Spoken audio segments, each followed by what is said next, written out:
ಇಲ್ಲ ಇದು ತಟ್ಟನ ಫೋಟೋ ಇಲ್ಲ ವಿಡಿಯೋ ಇದೆ ವಿಡಿಯೋ வருது ಅಲ್ಲ ಕ್ಲೋಸ್ ಟೈಟ್ ಆಗಿ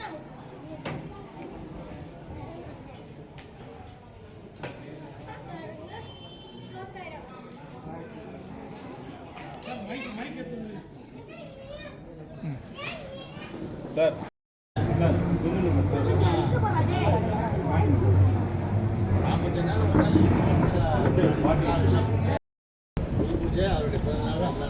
நீங்கள் உட்காரு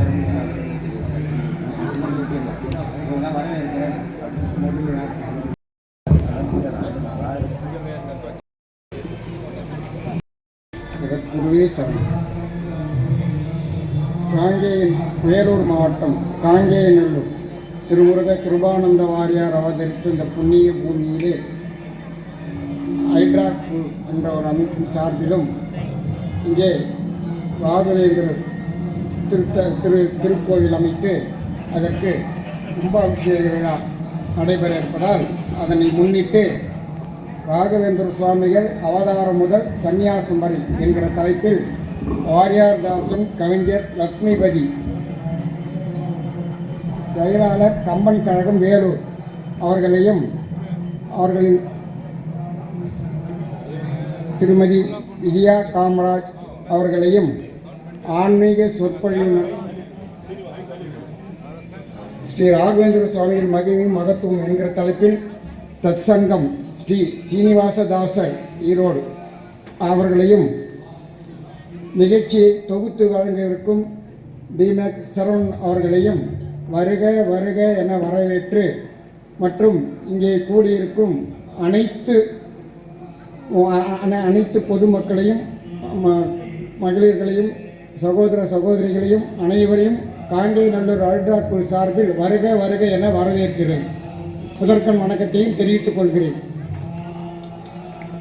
மேற்படி நிகழ்ச்சி தொகுப்பு எனது அருமை நண்பர் டி. சரவணன் அவர்கள் தொகுத்து வழங்க அவரை அன்புடன் அழைக்கிறேன்.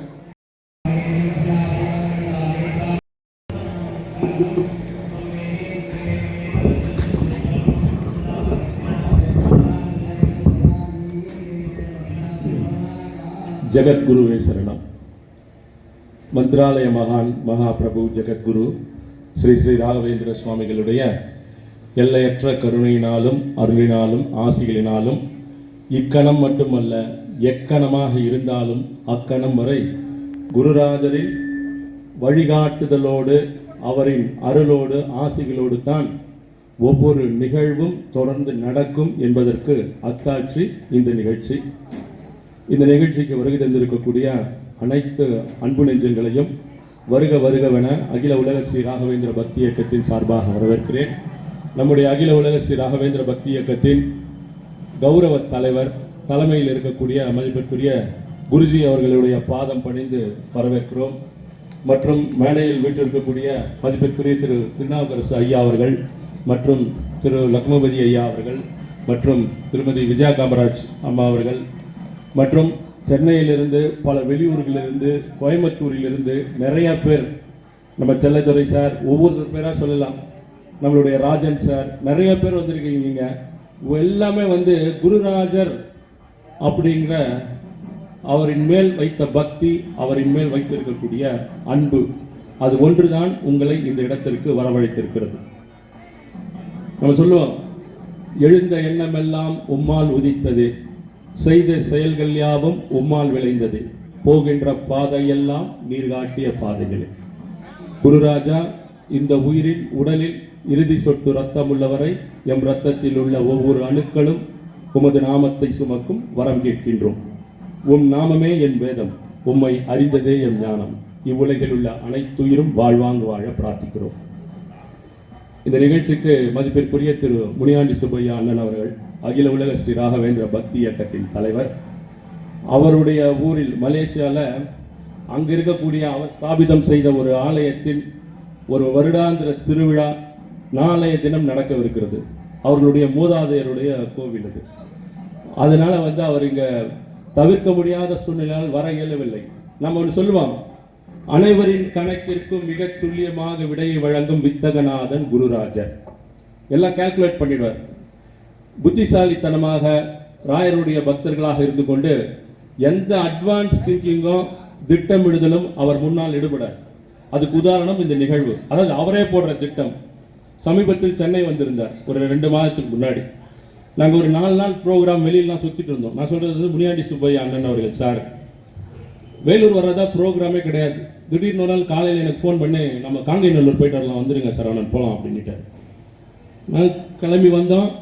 பல தடபுடல் வரவேற்புகளுடன் பல சன்னிதானங்களில் திருநாவுக்கரசு ஐயா அவர்கள் மற்றும் இங்கே இருக்கக்கூடிய நம்ம மகேந்திரன், அதுக்கப்புறம் சுதாகர், இன்னும் பிற அன்பு நெஞ்சங்கள் எல்லாரும் சேர்ந்து பெரிய வரவேற்பு கொடுத்து பல ஆசிகளை இங்கே இருக்கக்கூடிய பல்வேறு தெய்வங்களிடம் பெற்றுத்தந்தார்கள். இந்த இடத்துக்கு அவர் போயிட்டார். அப்போ இந்த நிகழ்ச்சிக்கு இன்னைக்கு அவரால் வர முடியல. நாளைக்கு அந்த கணக்கை ஏற்கனவே வரவழைத்து எல்லாத்தையும் கரெக்ட் பண்ணிட்டார் ராயர். அதுதான் நம்ம சொல்லுவோம். அதனால நிறைய இங்க இருக்கக்கூடிய இளைஞர்கள், இங்க இருக்க இந்த ஒர்க் பண்றவங்க, இது ஒரு தனிநபர் ட்ரஸ்ட் கிடையாது. முதல்ல அது நம்ம சந்தோஷப்படணும். இந்த இடத்துல நம்ம பல ட்ரஸ்ட்டுங்க பார்த்துருக்கோம். இது வரைக்கும் ஒரு ட்ரஸ்ட் ஒரு மாதிரி இருக்கும். ஒருத்தர் மட்டும் ரொம்ப ஆளுமையில் இருப்பார், இல்லை 2-3 பேர் இருப்பாங்க, இல்லை ஒரு குழுவாக இருப்பார்கள். இந்த இடத்தில் இருக்கக்கூடிய இளைஞர்கள் எல்லாருமே ஒன்றாக ஒன்றிணைந்து ராயர்கிட்ட நம்ம எப்படியும் அவருக்கு ஒரு ஆலயம் அமைக்கணும் அப்படின்னு சொல்லி அவருடைய எண்ணத்தை வெளிப்படுத்தி, அவர் விரும்பினால் மட்டுமே அவர் விரும்பியதை எடுத்துக்கொள்வார். அவர் விரும்பாமல் ஒரு அணுவை கூட நாம் அவருக்கு அர்ப்பணிக்க முடியாது. அந்த மாதிரி மிகப்பெரிய பாக்கியம் பெற்றவர் நம்முடைய திருநாவுக்கரசு ஐயா அவர்கள். அவர்களிடமிருந்து தான் இந்த வளாகத்தை குருராஜர் எடுத்துக்கொண்டார். பெற்றுக்கொண்டார்லாம் சொல்ல மாட்டோம், நம்ம எடுத்துக்கொண்டார். அவர் பிடிச்சிருச்சு, இங்கேருந்து எடுத்துட்டார். ஸோ இன்னும் இந்த மடம் அவருடைய எண்ணப்படி ரொம்ப இன்னும் நல்லா செழிப்பாக இந்த பள்ளி வளாகம் இருக்குது இந்த இடத்துல. இன்னும் நிறைய பேருக்கு இந்த கல்வி, இந்த ஞானம், இதுக்கெல்லாம் அவர்களுக்கு உண்டான தேவைகளை, பிரார்த்தனைகளை எல்லாம் வந்து குருராஜர் நிறைவேற்றி தருவார். இப்போது முதல் நிகழ்ச்சியாக நம்முடைய நம்ம முன்னாள் தலைவர், அவர் நான் சொல்லல, ஐடார் கோவூர் சிவசங்கர் சார் அவர்கள் வந்திருக்கிறார்.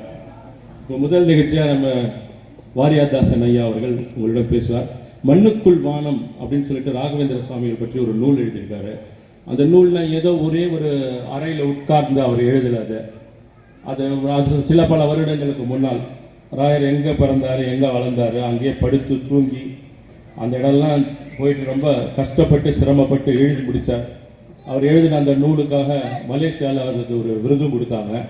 அவரை நம்ம மண்ணின் மைந்தர், வேலூரில் வந்து சொற்பமான அளவில் தான் ஆன்மீகத்தை இந்த உலகம் முழுக்க உறக்க சொல்கின்ற மனிதர்கள் இருக்கிறார்கள். ரொம்ப சொற்பம், மனிதர்கள் கூட சொல்ல முடியாது.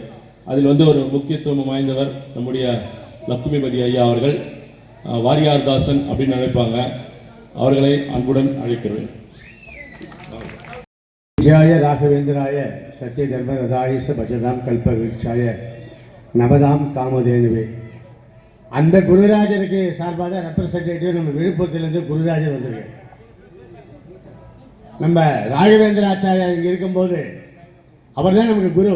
உங்களுக்கு தெரியுதா, பின்னால் இருக்கிறவங்களாம் இவர் யாருன்னு ஃபர்ஸ்ட் ரோவில் உட்காந்துருக்கா பாருங்க, பார்த்துருப்பீங்க, எல்லாம் ஆசீர்வாதம் வாங்கினீங்க. அவர் மகா பிரபுவனுடைய மந்திராலயத்தின் மகா பிரபுவனுடைய துங்கபத்ரா நதி தீரத்திலே இருந்து நம் துயரங்களையும் தீர்த்து கொண்டிருக்கின்ற மாஞ்சாலையின் மைந்தர் மகாபிரபு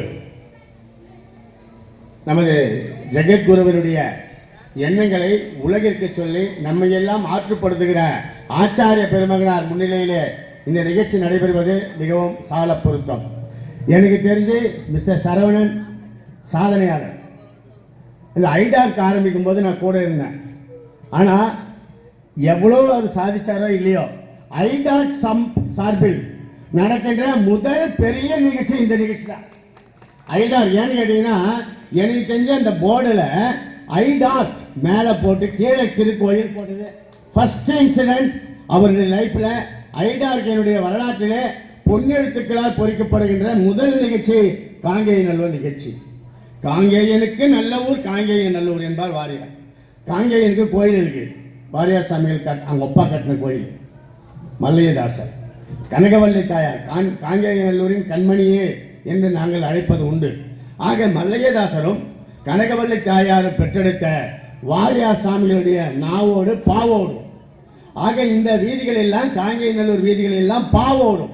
பான தரி பா, அவர் கவிதை பாவோடும். வாரியார் சாமியுடைய வாய் திறந்தால் கவிதை பாவோடும். வாயோடு வலம் வந்த வாரியார் சாமிகள் மண் சுமந்த பூமியில் நின்றபடி உங்களிடம் பேசுவதில் எனக்கு பெருமை. இதை சரவண சார் ரொம்ப சிரமப்பட்டு ஒருங்கிணைத்தார். ஏனென்றால் அவரை ஒருங்கிணைப்பது எல்லாமே மிகப்பெரிய அளவில் வெற்றி பெறும் என்பதற்கு இந்த நிகழ்ச்சி ஒரு எடுத்துக்காட்டு. அவர் சொன்னது போல காங்கேய நல்லூர் மக்கள் இது ஒரு பெரிய சாதனை, மைல்கல். ஏன்னா இங்க வேற கோயில் கிடையாதுங்க. கோயில் ஆரம்பிக்கிறது ரொம்ப சிரமம். அது ஆரம்பிக்கிறது தான் தெரியும். திருநாகவசி இருந்ததுனால இது சாத்தியமாச்சு. அந்த திருநாகவசிக்கு நாளன்னைக்கு குரு பூஜை. திருநாகவசி யார் தெரியுமா உங்களுக்கு? இங்க யாருன்னா ஒருத்தர் சொல்லுங்கம்மா பார்க்கலாம். இல்லை, இந்த திருநாகவசி இல்லை, பெரிய திருநாகவசி. நம்ம எல்லாருக்கும் அவர் தான் வழிகாட்டி. யார் சொல்லுங்க? அப்பர் சுவாமிகள் 81 வயசுல தொண்டு செஞ்சவர் கோயிலுக்கு. அப்பர் சாமிகள் உழவாரப்படி அவர்களுடைய இயற்பெயர் திருநாவுக்கரசு. கடவுளே பார்த்தா ஒரு நாவுக்கரசன் கொடுத்தார் பட்டம் சிவபெருமான். அந்த நாவுக்கரசரான சிவபெருமான் கொடுத்த அந்த பட்டத்துக்கு உகந்த அப்பர் சாமியுடைய குரு பூஜை சித்திரை மாதம் 10ஆம் நாள் சதய நட்சத்திரத்திலே. ஆக திருநாகரசு முன்னிருக்க, அந்த பக்கம் சரவணன் இருக்க, சிவசங்கரன் பக்கம் இருக்க, எதிரே குருராஜர் அருகிருக்க, அப்படி இந்த நிகழ்ச்சி சிறப்பாக நடந்து கொண்டிருக்கிறது. பொதுவாக கும்பாபிஷேக நிகழ்ச்சி யாகசாலையில் மக்கள் இருப்பது வழக்கம். ஆனால் முதல் டைமாக நான் நடத்துகிற பார்க்குற நிகழ்ச்சியில் இந்த சொற்பொழிவு கேட்பதற்காக இவ்வளவு திரளாக வந்திருக்கிற தாய்மார்களே, உங்களை நான் சிறந்தாண்டு வணங்குகிறேன். முதல்ல குருராஜரை பற்றி நான் மட்டுமே பேசி பிரயோஜனம் இல்லை. இப்போ அம்மா வந்திருக்காங்க காஞ்சிபுரத்துலேருந்து, அவங்க பேசணும். நான் உள்ளூர்காரன். இப்போ 47 நாள் மண்டலாபிஷேகம் முடியத்துக்குள்ளே திருப்பி வந்து பேசுனா பேசுவேன். ஆக ராகவேந்திர சுவாமிகள் மண்ணுக்குள் வானம், இதுதாங்க நான் நினைக்கிறேன். இதுக்கு மேலே தலைப்பு கொடுக்கவே முடியாதுங்க. நானும் இன்னொரு புக்கை எழுதணும்னு பார்க்குறேன், இந்த வரைக்கும் முடியல. மண்ணுக்குள் வானம்னு ராகவேந்திர சுவாமிகள் பூமிக்கு அடியில் இருக்கிறாருங்க. எல்லாருமே இந்த உலகத்திலே வாழ்ந்து மறைந்த அருளாளர்கள் சார்ந்தவர்கள் எல்லோருமே இறைவனோடு ஐக்கியமாகிவிட்டார்கள். உதாரணத்துக்கு இந்த நால்வர், திருஞான சம்பந்தர் திருநல்லூர் பெருமணம் என்கிற அந்த ஊர்ல சிவபெருமான் அழைத்த போது நேராக போய் ஜோதியில் கலந்துட்டார். திருநாவுக்கரசு சாமிகள் திருப்புகலூர் என்கிற ஊர்ல நேராக சாமி கூப்பிட்டாரு, உள்ள போயிட்டார் கோயில் உள்ள. மாணிக்க வாசகர் எங்க போனாரு? சிதம்பரம் கோயில் உள்ள சிவபெருமான் உள்ள கூப்பிட்டாரு, போயிட்டார். சுந்தரமூர்த்தி நாயனார் எங்க போனாரு? நேராக கைலாயம் போயிட்டார். கைலாயத்திலிருந்து வந்தார், கைலாயத்துக்கு போயிட்டார். 4 பேர் வச்சா. பட்டினத்தார் எங்க பிறந்தாரு? காவிரி பூம்பட்டினத்தில் பிறந்தார். அவர் எங்க சமாதி ஆனாரு? திருவொற்றியூர்ல சமாதி ஆனார். எப்படி சமாதி ஆனாரு? கீழே நான் பட்டுக்கிறேன், என் மேலே ஒரு சாலை மூடிடுங்கன்னாரு. ஒரு கூடையை மூடினாங்க பசங்க, சின்ன சின்ன பசங்க. கீழே உட்கார வச்சு அவர் மேலே ஒரு கூடையை மூடினாங்கம்மா. அப்படியே அவர் சமாதி ஆகிட்டார். யாரு? பட்டினத்தார். பாம்பன் சுவாமிகள் பிறந்தது பாம்பன், சமாதி ஆனது எங்க? சென்னை திருவான்மியூர். வள்ளலார் எங்க பிறந்தாரு? வடலூர். அவர் கடைசியில் ஜோதி எங்க ஆனாரு? மேட்டுக்குப்பம். யாரும் பார்க்கல. உள்ள போனார், போயிட்டார் ஜோதியா வச்சா. பக்கத்தில் திருவண்ணாமலை. அவருக்கு இயற்பெயர் வெங்கடராமன். திருச்சுழி, அருப்புக்கோட்டை பக்கத்தில் திருச்சுழியில பிறந்தார். அவர் எங்க பிறந்தாரு? திருச்சுழி. எங்க சமாதி ஆனாரு? ரமணர் எங்கம்மா சமாதி ஆனாரு? ரமண மகரிஷிமா, நல்லா சத்தியமா சொல்லுங்க. திருவண்ணாமலை. ஆக திருச்சுழியில பிறந்து திருவண்ணாமலையில வந்து சமாதி ஆனார். நம்ம ராகவேந்திர சுவாமிகள் பற்றி இப்போ நம்ம வந்துடுறோம். ஏன்னா டைரக்டாக நம்ம சப்ஜெக்ட் பேசணும், நேரம் இல்லை. அவர் எங்கே பிறந்தார்? புவனகிரி பிறந்தார். இதே நிறைய பேர் ஏற்றுக்கல, அது நம்ம சாமிக்கு தெரியும். புவனகிரி பட்டணத்தில் தான் அவர் பிறந்தார் என்பதற்காக அத்தாட்சியாக ராகவேந்திர விஜயம் என்கிற நாராயண ஆச்சாரியர், யார் அவர்? குருராஜனுடைய அண்ணன் பையன். அவர் எழுதின புஸ்தகம் அதிலே சொல்றாங்க, துண்டிர மண்டலம், தொண்டை மண்டலம். தொண்டை மண்டலமான புவனகிரி தான் பட்டணம். அந்த காலத்தில் எங்க கடற்கரை ஓரத்தில் பெரிய டவுன் இருந்தால் அதுக்கு பேரு பட்டணம். ஆக நம்ம குருராஜர் இயற்பெயர் வேங்கடநாதன். அவர் பிறந்தது புவனகிரி. அவங்க அப்பா பேர் என்ன? திம்மண்ணப்பட்டர். அப்பா அம்மா பேரு கோபிகாம்பன். ஆக திம்மண்ணப்பட்டர் கோபிகாம்பாளுடைய மகனாக கோடி சூரிய பிரகாசத்தோடு ஒரு அருமையான குழந்தை புவனகிரியில் பிறந்தது. சரி, திம்மண்ணப்பட்டர் எங்கிருந்து வந்தார் சார்? அவங்க ஒரிஜினல் ஏரியா எது தெரியுங்களா? அம்பி, விஜயநகர பேரரசு. அந்த ஆட்சி கவிழ்ந்து போச்சு. அவங்க இருந்து நேராக கும்பகோணம் வந்தாங்க. கும்பகோணம் மடத்தில் அவருக்கு வேலை கிடைச்சது. அப்போ வந்து புவனகிரி பக்கத்தில் இருந்தால் அங்கே குடும்பம் வச்சார். அங்கே ராகவேந்திரர் பிறந்தார். 3வது புள்ள. முதல் புள்ள யாரு அந்த குடும்பத்தில்? குருராஜர், பெரிய அண்ணன். அக்கா இன்னொருத்தர். அடுத்து யாரு? வேங்கடம்மா. வேங்கடம்மா கல்யாணம் பண்ணி கொடுத்துட்டாங்க. வேங்கடம்மா புருஷ பேர் என்ன? லட்சுமி நரசிம்மாச்சார். அவரு மதுரையில் பெரிய வித்வான், அறிஞர், சான்றோர், சகலகலா வல்லவர். அவரிடத்தில் தான் எலிமெண்டரி ஸ்கூல் படித்தாரு வேங்கடநாத். பிறகு ஆகம விதிகளையும் சட்டங்களையும் திட்டங்களையும் பெரிய பெரிய பாஷ்யங்களையும் விளக்கக்கூடிய குருவாக சுசீந்திர தீர்த்தரை அவர் ஏற்றுக்கொண்டார். எங்க? கும்பகோணம் ஸ்ரீமடம். எங்க இருக்கு அந்த ஸ்ரீமடம்? சோழையப்ப நகர்ல இருக்கு. இதெல்லாம் ராகவேந்திர பக்தர்களுக்கு தெரிஞ்சிருக்க வேண்டிய விஷயம். இப்போ எல்லாருக்கும் தெரியும், ஆனா சின்ன சின்ன விஷயம் தான். சரி, புவனகிரியில் அவர் பிறந்த தெருவுக்கு பேர் என்ன தெரியுங்களா? பட்டி சந்து. It is approved by the government of Tamil Nadu. Tamil Nadu அரசாங்கம் சர்டிபிகேட் கொடுத்துருக்கு. புவனகிரியில தான் பட்டி சந்து வீதியில இந்த சர்வே நம்பர் இருக்கிற இந்த டோர் நம்பர் இந்த ஏரியாவில் தான் ராகவேந்தர் பிறந்தார் என்று சான்று கொடுத்துருக்காங்க. அப்போ அது பக்கத்தில் தான் ஓடுற ஆறுக்கு பேரு ஸ்வேதா நதி. ராகவேந்திர சுவாமியுடைய வாழ்க்கையோடு பின்னி பிணைந்தது ஆறுகள். ஸ்வேதா நதி, ஸ்வேதம் என்றால் வெண்மை. அந்த வெண்மையான ஆறு சிதம்பரத்துக்கு பக்கத்தில் இருக்குது ஸ்வேதா நதி. அந்த நதிக்கரை ஓரம் சாமியோட தொடர்புடையது ஆஞ்சநேயர், லட்சுமி நரசிம்மர்.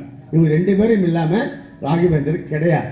அதனால தான் நம்ம கோயிலில் நாளைக்கு பிரதஸ்தாபனம் செய்யப்படுகிற 3 முக்கியமான தெய்வ திருமேனிகள் பிள்ளையார், ஆஞ்சநேயர், மாஞ்சாலை அம்மன். மாஞ்சாலை அம்மன் யாரு? கிராம தேவதை, குலக்கடவுள், குலதெய்வம், காவல் தெய்வம். யாருக்கு? நம்ம ராகவேந்தருக்கு. அந்த அம்மா தான் மந்திராலயத்தில் நீ பிருந்தாவன பிரவேசம் பண்ணணும் உத்தரவு கொடுத்துருவோங்க. அதனால மாஞ்சாலை அம்மனை கும்பிடாம நம்ம கோயிலுக்குள்ள போகக்கூடாது. அது ஒரு சட்டம். எப்படி கோயிலுக்குள்ள பெருமாள் கோயிலுக்கு போனால் தீர்த்தம் வாங்கணும், துளசி தீர்த்தம், ஜடாரி வச்சுக்கணும். அது ரெண்டுமே நம்ம ஆளுங்க வரதில்லை, அவசரம். அதுக்குள்ள செல்போன் வர ஓடிவிடுவோம். அதே மாதிரி நம்ம ராகவேந்திர மிருத்திகை பிருந்தாவனமோ கோயிலுக்கு போனோம், அங்கே மிருத்திகை கொடுப்பாங்க, வாங்கி தலையில் வச்சுக்கிட்டீங்கன்னா அந்த நோயே போயிடும், வலிகள் போயிடும், வேதனைகள் போயிடும், விரக்தி போயிடும், துன்பம் போயிடும், துயரம் போயிடும், உன்னை பிடிச்ச பீடைங்க ஒழிஞ்சு போகும். அந்த மிருத்திகைக்கு அவ்வளோ சக்தி இருக்குது. இதை அனுபவிச்சீங்க ஏராளம். அதனால தான் இன்னைக்கு கோலாலம்பூரில் கோயில் இருக்குது, ஜப்பானில் கோயில் இருக்குது, ஆஸ்திரேலியாவில் கோயில் இருக்குது, உலகெங்கும் ராகவேந்திர சுவாமிகளுக்கு கோயில் இருக்குது, மிருத்திகை பிருந்தாவனங்கள் இருக்குது. அதற்கு காரணம் என்ன? அவருடைய அந்த சக்தி, மந்திர சக்தி. அவர் தான் கற்பக தருவாய், காமதேனுவாய், நமக்கு வரங்களை அருளை அள்ளி கொடுத்து கொண்டு நான் இருக்கிறேன், பயம் எதற்கு, ஐ ஆம் வித் யூ, நான் உன் பக்கம் இருக்கேன், முன்னே இருக்கேன். அம்மையே அப்பா ஒப்பிடாமணியே அன்பினில் விளைந்த அறமுதே, பொய்மையே பெருக்கி பொழுதினை சுருக்கும் புழுத்தலை புலையனே தனக்கும் செம்மையாகிய சிவபதம் அளித்த செல்வமே சிவபெருமானே, யானுனை சிக்கென பிடித்தேன், எங்கிருந்து அருள்வது இனியே என்று மாணிக்க வாசகர் பாடியது போல நாம் ராகவேந்தருடைய சுவாமிகளுடைய திருவடிகளை கெட்டியாக பிடித்து கொண்டால் நமக்கு துன்பம் இல்லை, துயரம் இல்லை, பிரச்சனை இல்லை. எல்லாத்திலையும் அவர் சால்வ் பண்ணுவார். யார் சொல்றது? இதெல்லாம் அவரே சொல்லுகிறார். நீ இதுதானே மற்ற சாமிகளுக்கு இவருக்கு என்ன வித்தியாசம்னா, எல்லாரும் மறைஞ்சிட்டாங்க. இப்போ நான் சொன்ன சான்றோர்கள் சம்பந்தர், திருநாகவசர், மாணிக்க வாசகர், சுந்தரர், வள்ளலார், ரமண மகரிஷி, பட்டினத்தார், திருவான்மியூரில் பாமன் சாமி, இப்படி நிறைய பேர் சொன்னேன்ல, அந்த லிஸ்ட்டில் நம்ம சாமி வர மாட்டார். ஏன் சொல்லுங்க? எல்லாரும் அங்கே மற்றக்கும் நம்ம சாமிக்கு என்னம்மா வித்தியாசம்? நம்ம ஏன் அவரை 423 வருஷம் 3 வருஷத்துக்கு பிறகு நம்ம இன்னைக்கு சாமி கும்பிட்டுருக்கோம். அவரை 1595 பிறந்தார், 53 வருஷம் ஆச்சு இல்லையா? அப்போ நாம் ஏன் அவர் கும்பிடுறோம்? அது சொல்லுங்க காரணம்.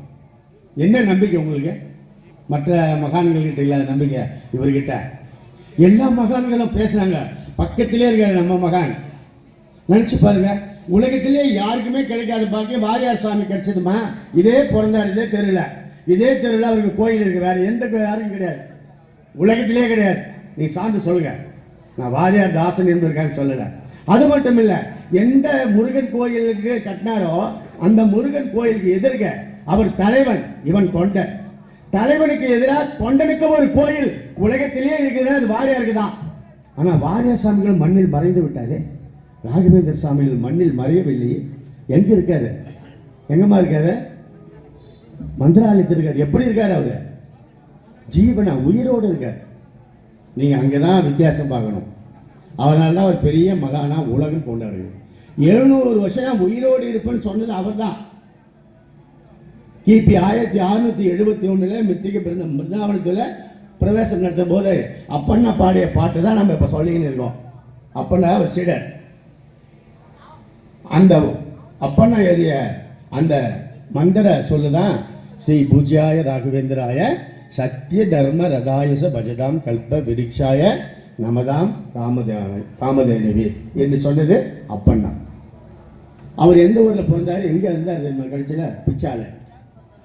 மந்திராலயத்திலிருந்து 20 கிலோமீட்டர். நீ எவ்வளோ பேருமா போய் பார்த்துருக்கீங்க? அந்த ஊரை பார்த்துருக்கீங்க? பஞ்சமுகி போகிற நம்ம ஆளுங்க இந்த பிச்சாலைக்கு போக மாட்டாங்க. பிச்சாலை தான் அப்பண்ணா ஊர்.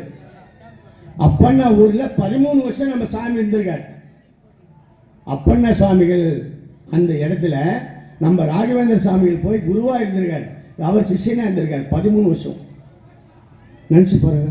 அந்த பிச்சாலையில அவர் எப்படி சாப்பாடு போடுவாராம் தெரியுமா? அப்பண்ணா எல்லா சிஷ்யர்களும் போய் தெருவில் உஞ்ச விருத்தி வாங்கிட்டு வருவாங்களாம், அரிசி. பெரிய பணக்காரமா அவரு, ஏழை. அடுத்தவங்களுக்கு சாப்பாடு போட ஏழையானவர், வருத்தப்படலை. எல்லா தொண்டர்களெல்லாம் மாணவர்கள்லாம் போய் அரிசி பிச்சை எடுத்துட்டு வருவாங்க உஞ்ச விருத்தி. அந்த அரிசியை பெரிய மூட்டையில் கட்டுவார். அந்த மூட்டையை கட்டின மூட்டையை என்ன பண்ணுவார்? துங்கபத்ரா நதியில் அப்படியே துவைச்சிடுவாங்க. தண்ணியில் சாதம் வடிக்கிற மாதிரி தண்ணியில் ஊற வச்சுக்குவாங்க. ஒரு மத்தத்தில் கட்டி விட்டுருவார். இவர் மந்திரம் சொல்லி பாடம் நடத்திக்கிட்டே இருப்பார். அந்த அரிசி மூட்டை சாப்பாடு ஆகிடுமா. 10 அரிசி மூட்டை கட்டியிருந்தா 10 அரிசி மூட்டை சாப்பாடு.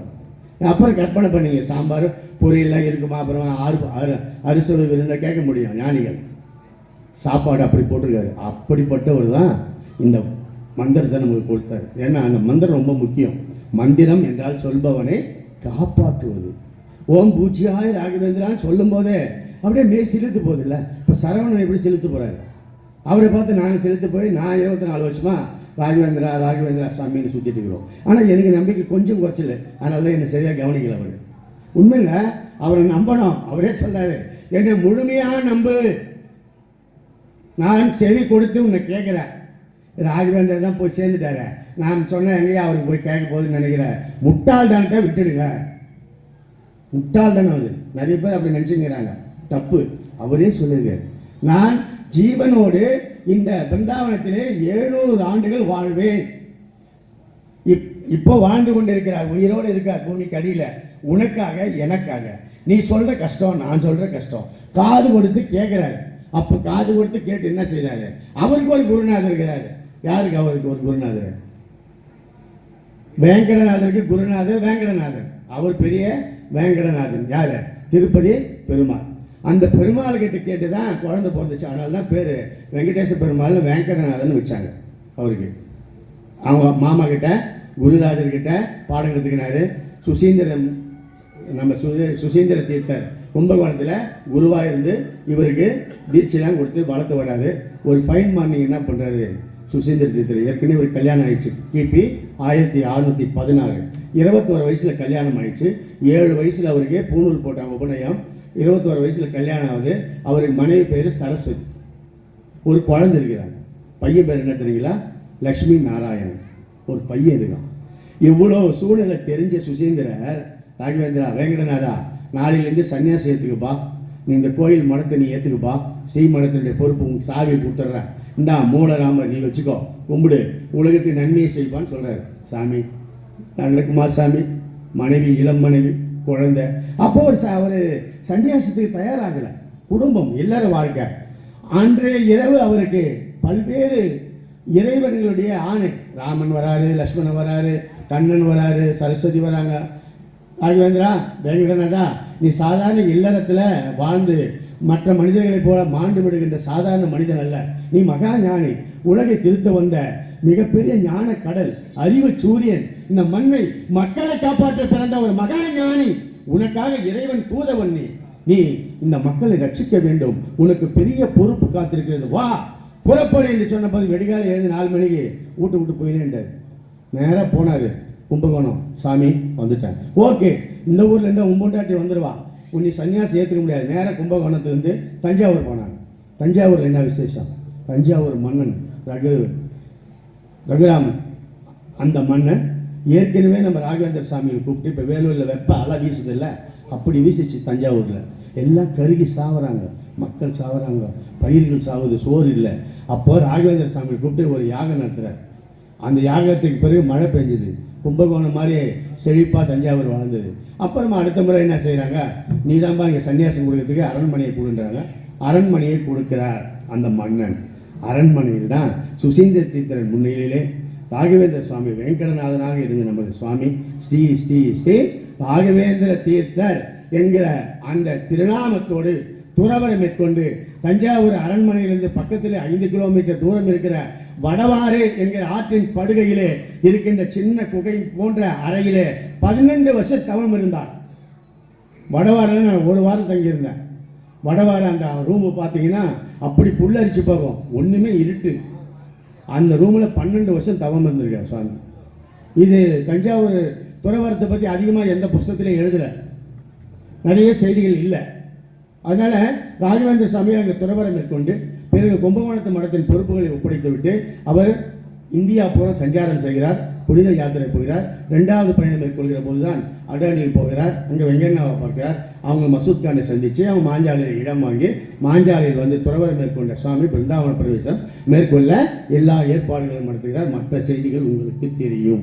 நாம் தெரிந்து கொள்ள வேண்டியது ஒன்றே ஒன்றுதான்.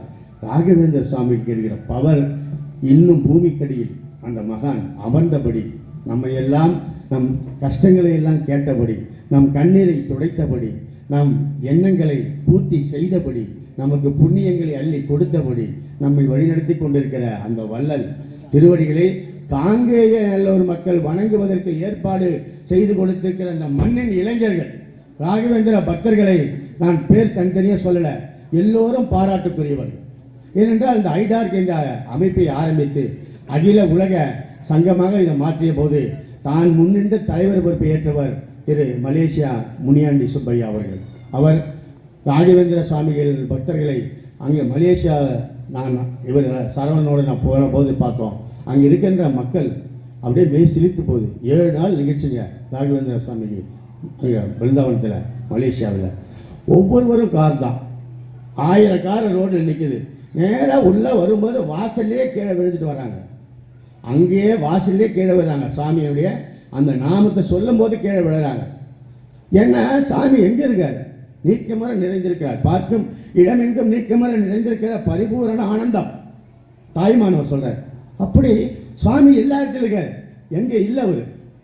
Always there, everywhere. ஐ ஆம் எவ்ரிவேர்.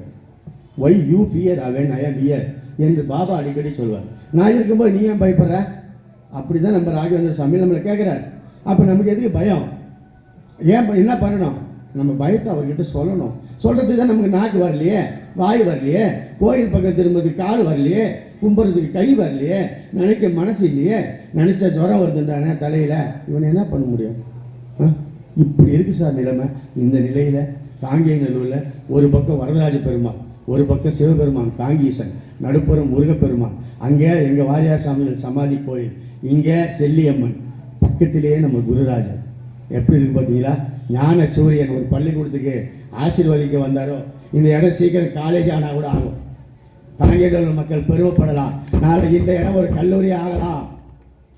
அந்த கல்லூரிக்கு Sri Raghavendra college of arts and science என்று வையுங்கள். நான் ஒரு பணக்காரன் தான் அவர் பேர் வச்சு ஒரு காலேஜ் ஆரம்பிப்பேன். என்னால் பேச தான் முடியும்.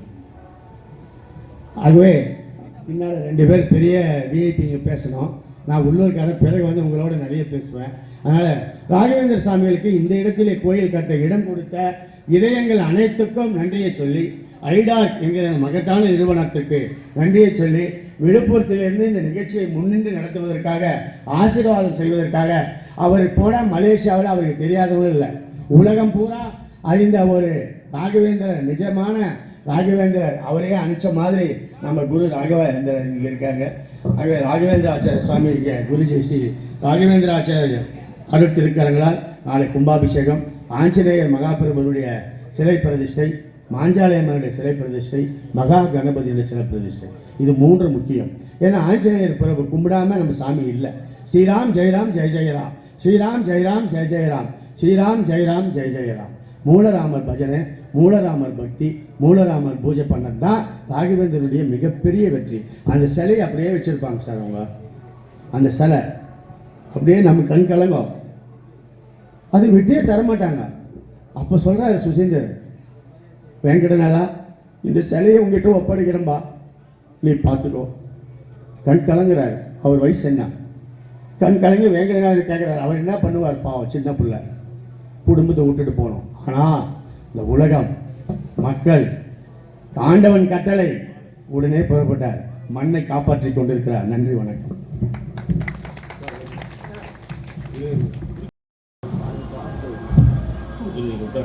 தெரிவித்துக் கொள்கிறோம். முதல்ல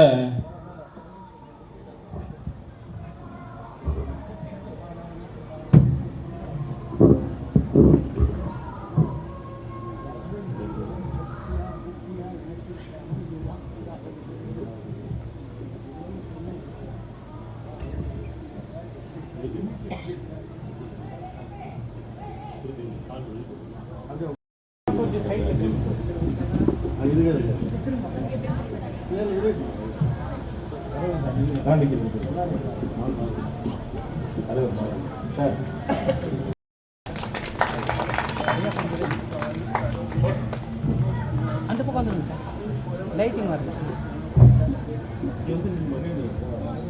சார். அப்படியே தலைவர் செயலாளர் கொஞ்ச நேரம் இருக்கு. சார்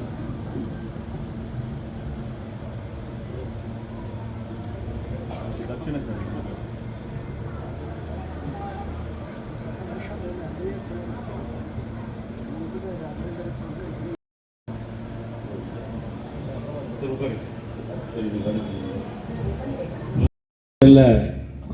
ஜெயா பிளஸ் டிவியில் வந்து ராகவேந்திர விஜயம் சொல்லிட்டு ஒரு ப்ரோக்ராம் பண்ணோம். அந்த ப்ரோக்ராம் டிவியில் தொலைக்காட்சியில் வந்தது. அப்பெல்லாம் தெரியாது, அப்பெல்லாம் யாரும் வந்த உடனே அந்த ப்ரோக்ராம் ½ அன் ஹவர் வியாழக்கிழமை காலையில் 7 to 7:30 7:30க்கு முடிஞ்சது. 7:32க்கெலாம் நேராக நம்ம வீட்டுக்கு என்ன தேடின்னு வந்து முதல் சால்வையாக அவர் தான் இந்த தோள்களில் இந்த சால்வை போட்டார் நம்முடைய வாரியாதாசன் சார் அவர்கள். அதன் பிறகு இந்த தோள்கள் எத்தனையோ சால்வை பார்த்துச்சு, எத்தனையோ பூரண கும்ப மரியாதைகளை பார்த்துச்சு. அதெல்லாம் பார்த்தா கூட அவையெல்லாம் குருராஜரின் பொற்பாத கமலங்களுக்கு தான் எப்போதும் சமர்ப்பணம். அவர் ஆணையிடுகிறார், நாம் ஒரு பணி பண்றோம். அவர் நினைத்தாலொழிய எந்த காரியமும் நம்மால் வந்து செய்ய முடியாது. அவர் தான் வந்து சொல்லணும், அவர் தான் வந்து ஆர்டர் போடணும். நம்மெல்லாம் வெறும் பம்பரம் தான், அவர் தான் சாட்டை. அவருடைய அருள்வெளிக்குள் நாம் உள்ள வந்துட்டோம்னா முழுவதுமாக நம்முடைய வாழ்க்கையை அவர்கிட்ட ஒப்படைச்சிட்டு, நீங்க காட்டுற வழி தான் நான் போற வழி. அதுல பள்ளம் வந்தாலும் சரி, மேடு வந்தாலும் சரி, சகதி வந்தாலும் சரி, எது வந்தாலும் நீங்கள் காமிக்கிற வழிதான். உங்களை நாங்கள் எப்போதும் மறக்க மாட்டோம், எங்கள் இதயத்தில் உண்மை எப்போதும் சுமப்போம் அப்படின்னு சொல்லிட்டு அவருடைய பொற்பாத கமலங்களை இருக்க பற்றி கொள்ள வேண்டும். உங்களுடைய வாழ்க்கை, இந்த மானிட பிறவி ரொம்ப எளிமையா போயிடும். குரு பக்தி இருந்தால்தான் தெய்வத்தின் அருளை பெற முடியும். குரு பக்தி இல்லைன்னா தெய்வத்தோட அருளை வாங்க முடியாது, இது நிச்சயம். பெரிய பெரிய சன்னியாசிகள், பெரிய பெரிய சுவாமிஜிலாம் சொல்லியிருக்காங்க, குருவுடைய அருளை எப்போது நாம் வாங்கணும். அது வாங்கினாதான் தெய்வத்துடைய அருளை நாம் எப்பொழுதுமே வாங்க முடியும். குரு நினைத்தால் மட்டும்தான் உங்களுடைய கர்மாவை கிளியர் பண்ண முடியும். ஒரே நிமிஷம் சொல்லி முடிச்சிடுறத. இந்த பிறவி ஒருத்தரும் ஒரு பிறவி எடுக்கும் பொழுது ஒரு டேட்டா பேஸ் மைண்ட்ல வச்சு அமைச்சிடுறாங்க. ஏழை, பணக்காரன், நோய் உள்ளவன், நோய் இல்லாதவன், கஷ்டப்படுறவன், எதுவா இருந்தாலும் ஆண்கள் பெண்கள் எல்லாம் சமம். இந்த காலகட்டத்தில் இது நடக்கும் அப்படின்னு சொல்லிட்டு வந்துடுறோம். வந்துட்ட பிறகு நீங்க எவ்வளவு பெரிய சாமியாரா இருந்தாலும் சரி, நீங்க பெரிய சுவாமிஜியா இருக்கிறீங்க, மடத்தை நிர்வகிக்கிறீர்கள், ஒரு 1000 பேர் உங்களை பார்க்குறாங்க, இல்லை நீங்கள் வந்து குறி சொல்கிறீங்க, இல்லை அம்பாலை நிற்க வைத்து அப்படியே வந்து அபிஷேகம் பண்ணி நெஞ்சு உருகி மக்களை பார்க்குறீங்க அப்படின்னா கூட நீங்கள் அனுபவிக்க வேண்டிய கர்மாவை இந்த உலகத்தில் அனுபவித்து தான் தீர வேண்டும். கண்டிப்பாக அனுபவிக்கணும். இதை நான் சொல்லல, ஆதி சங்கரர் அவருடைய உபநிடத்தில் வேதத்தில் சொல்கிறார். நான் ரொம்ப பக்தியா இருக்கிறேன். அதனாலதான் பெரிய பெரிய மகான்களுக்கு எல்லாம் பாத்தீங்கன்னா நிறைய அவங்களுக்கு சில நோய்கள்லாம் வந்தது. சில சாமியார்கள் நல்லா கிராண்டா வந்துட்டே இருப்பாங்க, சில அவமானங்களை சந்திக்க வேண்டியதா வரும். மற்றவர்களுக்கு ஏற்றுகளுக்கும் பேச்சுகளுக்கும் ஆளாக வேண்டியதா வரும். பெரிய பெரிய சாமியார்களுக்கு அந்த நிலைமை அப்படின்னா, நாம சாதாரண மனிதர்களாக இருந்து கொண்டு அவ்வப்போது போய் சாமியை தரிசிச்சுட்டு வரோம். இப்ப நமக்கு என்ன ஆகும்னா கண்டிப்பா நாமளும் அனுபவிக்கணும். அதே ஆதிசங்கரர் அவருடைய மாண்டூக்கிய உபநிஷத்தில் ஒன்று சொல்றார். ஒரே ஒரு விதிவிலக்கு இருக்குது. உங்களுடைய கர்மாவை நீங்கள் அனுபவிக்காமல் ஜம்ப் பண்ணின்னு தவிர்க்கணும் அப்படின்னா குருவுடைய அருள் இருந்தால் மட்டும்தான் இது சாத்தியம்.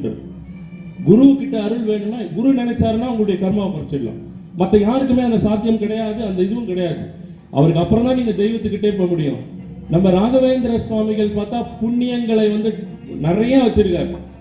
நாம் அவருக்கு பிடித்தவர்களாக இருக்கும் பொழுது, நடக்கும் பொழுது கொஞ்சம் அவர் புண்ணியத்திலிருந்து கொஞ்சம் எடுத்து போட்டார்னு வச்சுக்கோங்க, நம்ம நெஞ்சுருகி அவர்கிட்ட பிரார்த்தனை பண்ணும்போது அவருடைய புண்ணியத்தை நம்ம கொடுக்கும்போது நம்முடைய அந்த கர்மா, அந்த வினை, அந்த அனுபவித்தல் அப்படின்னு சொல்லிட்டு அது அந்த இதெல்லாம் வந்து காணாம போயிடும். அதுதான் குரு பக்தியோடைய ஸ்ட்ராங்னஸ். அது புரிஞ்சுக்கோங்க.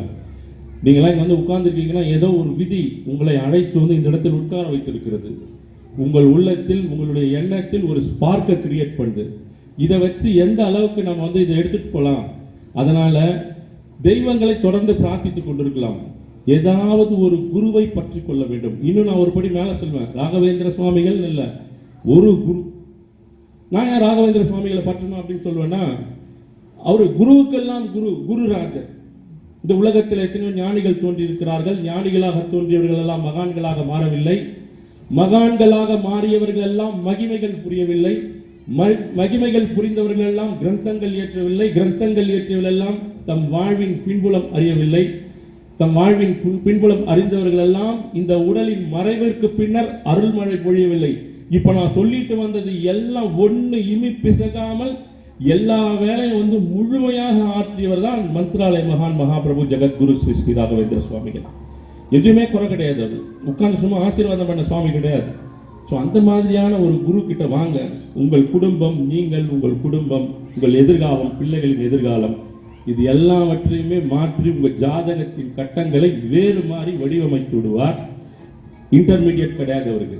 சரவணனை பார்த்துட்டு தான் ராயரை பார்க்கணும், இல்லை ஒரு பூசாரியை பார்த்துட்டு தான் ராயரை பார்க்கணும் அப்படின்றதுலாம் கிடையாது. நீங்கள் நேரடியாக அவரிடம் யார் போனாலும் நீங்கள் யாருன்றது அவருக்கு தெரியும். சரி, ஓகே.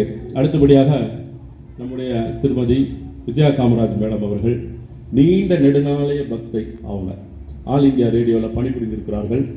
பல வருடங்களுக்கு முன்னால் இந்த ராகவேந்திர குரூப்லாம் பார்த்தீங்கன்னா ஒரு லேயராக இருக்கும். இப்போ சமீபத்தில் ஒரு அம்மா வீட்டுக்கு நான் போயிட்டு ஒரு ஷூட் பண்ணுறதுக்காக போனால் அவங்க பல வருஷத்துக்கு முன்னாடி கதை சொன்னாங்க. விஜயா எங்களுக்கு தெரிஞ்சவங்க ஒரு கோயிலில் உட்காந்து இருக்கும்போது அவங்க இவங்களோட குழந்தை திருமணம் ஆகிவிட்டது. அந்த குழந்தை அழுதுகிட்டே இருந்ததுன்ட்டு அவங்க திரும்பி சண்டை போட்டிருக்காங்க. அதிலிருந்து நட்பாகி இன்னைக்கு அவங்க இத்தனை வருட காலத்துக்கு அப்புறம் இன்னும் அவங்கள ஞாபகம் வச்சுட்டு இன்னும் ஒரு நட்பு பாராட்டி கொண்டிருக்கிறார்கள். அந்த மாதிரி அந்த ஆரம்ப காலகட்ட நட்பு பாலராஜ் சார், அதெல்லாம் அவர்களுக்கு நிறைய அனுபவங்கள், நிறைய குருராஜருடைய அருள் அனுகிரகம் நிறைய பெற்றவர்கள். அவர்களை பேசுவதற்கு அன்போடு அழைக்கிறேன்.